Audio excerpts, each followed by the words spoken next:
வாழ்க வையகம், வாழ்க வளமுடன். வாழ்க்கை மலர்கள். நால்வோர் நற்சிந்தனை. டிசம்பர் 15. தலைப்பு: தெய்வீக உறவு. குழந்தை பேறு உருவாவதற்கு முன்னதாகவே கணவன் மனைவி உறவு எப்படி இருக்க வேண்டும் என்பதை நமது பண்பாட்டில் கொண்டு வர வேண்டும். ஒருவருக்கொருவர் பிணக்கு எழாது உள்ள குடும்பத்தில்தான் குழந்தைகள் நன்றாக இருக்கும். அங்கு பிணக்கு இருக்குமேயானால் அடிப்படை சுதந்திரத்தையே அடக்குமுறையால் தடுக்கும் போக்கு, அதில் உள்ள போராட்டம் குழந்தைகளை பாதிக்கும். மனம், உடல் நலமும் கெட்டதாகத்தான் அமையும்.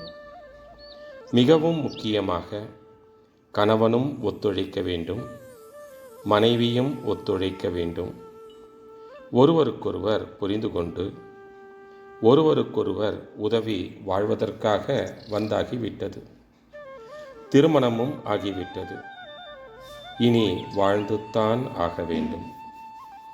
ஒருவருக்கொருவர் உதவித்தான் ஆக வேண்டும் என்ற அளவிலே வந்துவிட வேண்டும்.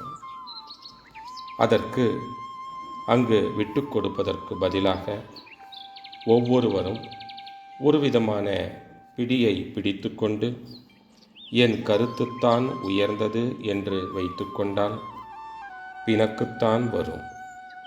இதையெல்லாம் சரி செய்வதற்கு அகத்தவம் என்ற முறையிலே ஒரு தியானத்தை நல்ல முறையில் செய்து வந்தார்கள் என்றால் மயக்க நிலையிலிருந்து விழிப்பு நிலைக்கு வந்து சரி செய்து கொள்ளலாம்.